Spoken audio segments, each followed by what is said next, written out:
matin, on est ravis de parler de la journée portes ouvertes à l'ESP de Polynésie française. On développe.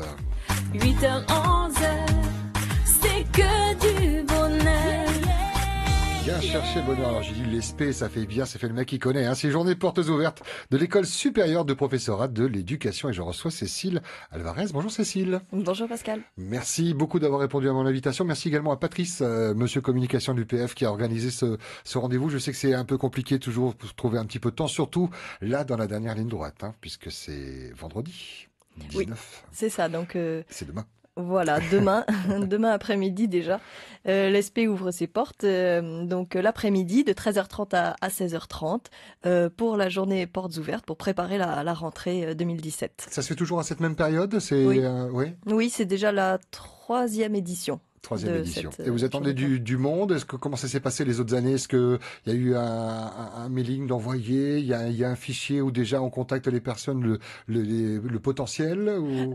Alors cette journée portes ouvertes est vraiment, comme son nom l'indique, ouverte à tous. C'est vraiment pour faire découvrir la structure. C'est le grand public, voilà. Ouais. Bon, en général, comme l'ESP est une école de formation qui commence à partir du Master 1, en général, le gros de notre public sont les étudiants de l'université, mais il y a aussi tout un tas de personnes qui peuvent venir se renseigner et voir s'inscrire, qui ne viennent pas forcément de l'université. Donc tout est possible. Là, c'est demain après-midi, 13h30, 16h30, du côté de l'université. On vous dira exactement dans quelle salle. C'est dans votre salle à vous qui vous est réservée.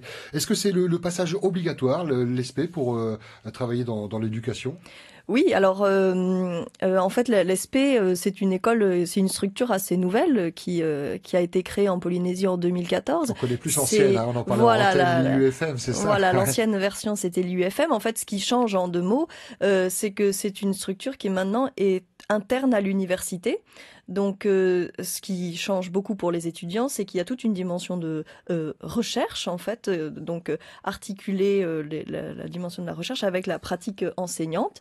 Et puis, c'est une école qui a une dimension un peu plus professionnalisante aussi, avec beaucoup de stages sur le terrain dans la formation. Enrichissant, j'imagine, mais aussi beaucoup de travail. Plus de travail qu'avant. Voilà. Oui, ce sont des années très lourdes parce que les étudiants doivent faire face justement à ces trois dimensions. Il y a leur stage professionnel, des unités d'enseignement à valider comme pour tout master universitaire, et puis en deuxième année, un mémoire à rédiger. Donc, il faut la vocation est mise à rude épreuve, mais effectivement, c'est la voie en fait pour passer le concours et être ensuite ce qu'on appelle fonctionnaire stagiaire. C'est-à-dire que à l'ESP, ça se passe en 2 ans. La première année, c'est une année de préparation au concours, tant pour le premier degré, c'est-à-dire pour les écoles primaires, en fait, maternelle, CM2, que pour le second degré, pour ceux qui veulent plutôt être professeurs de collège, lycée. Donc ça, c'est la première année, c'est une année de Master 1 qui prépare aussi au concours. Et puis la deuxième année, c'est une année de Master 2, alors avec des voies différentes s'ils ont réussi ou pas le concours, voilà.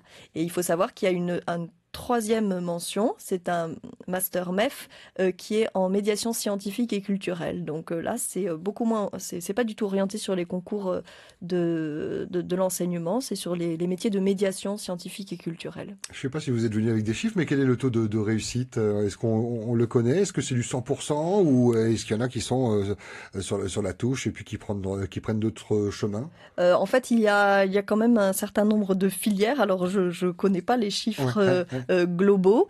Bon, pour les concours, évidemment, c'est un certain nombre de postes à pourvoir. Donc là, il y a et pour les Master 2, oui, il y a un certain nombre de réussites, mais c'est à force de travail.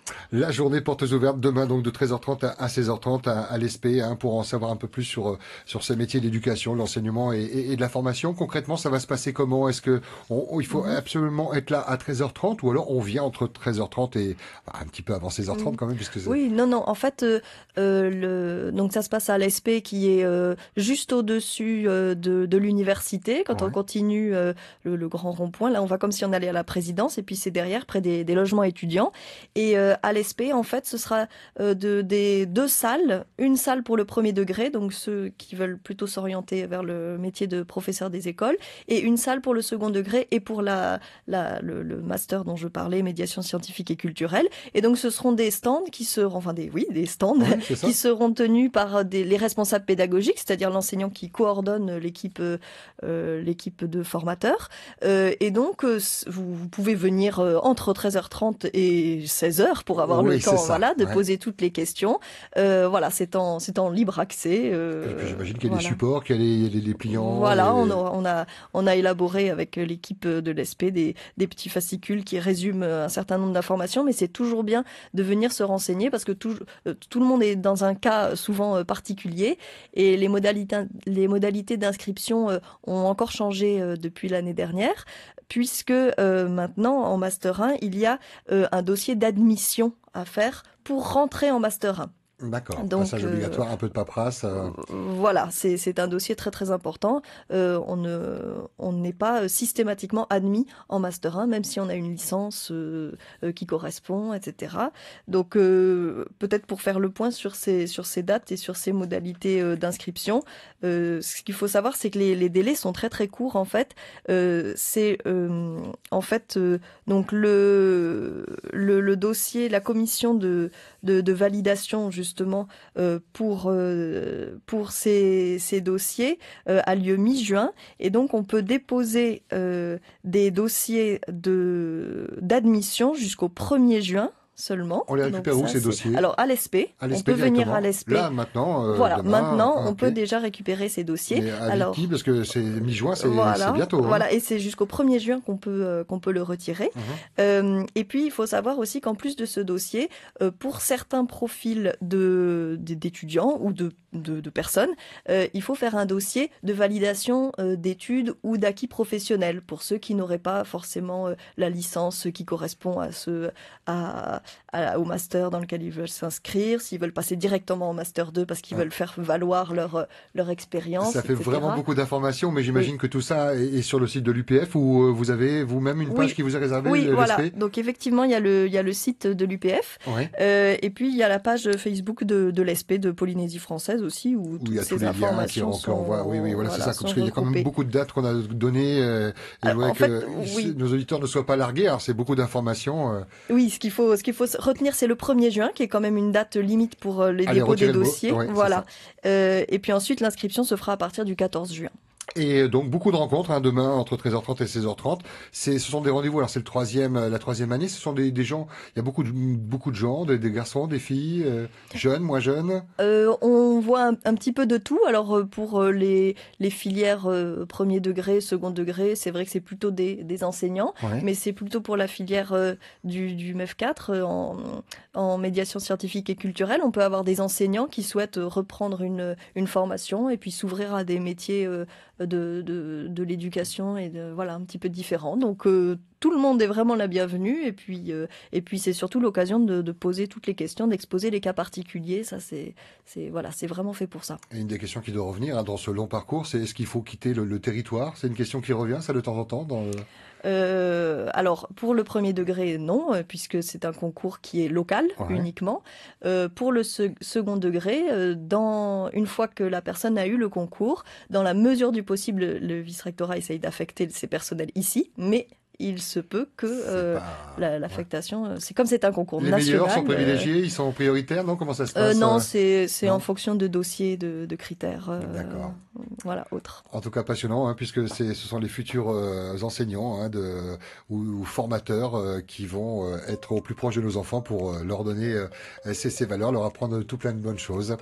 Merci infiniment. C'est un rendez-vous qui passe vite, mais toutes les informations sont sur le site de l'UPF. C'est demain, soyez au rendez-vous entre 13h30 et 16h, et beaucoup de partage, poser des questions, c'est le moment d'être curieux, c'est de vraiment poser toutes les questions pour repartir avec plein d'infos pour pouvoir faire son propre choix. On est Oui, d'accord ? oui, voilà, tout à fait. Surtout que, voilà, vraiment dire aux étudiants de ne pas attendre leurs résultats de licence pour venir s'inscrire et s'informer, parce que tout passe très vite. Voilà, donc toute l'équipe sera là, et puis toute l'équipe que je remercie aussi de l'ESP qui a énormément travaillé pour organiser cette journée. Ça prend du temps, ça, à organiser une journée porte ouverte comme ça ? Oui, on commence à avoir un petit peu d'expérience, mais quand même. Et en même temps, j'imagine un peu de fierté dans l'équipe de présenter votre travail au quotidien. Bien sûr. Merci infiniment, Cécile Alvarez, professeure agrégée de lettres modernes à l'ESPE. À l'ESP. Ça y est, Voilà, on peut dire SP. L'ESP pour les intimes. La journée portes ouvertes, c'est demain, donc soyez-y. Facebook et upf.pf, 10h41. Bonne journée, bonne conf.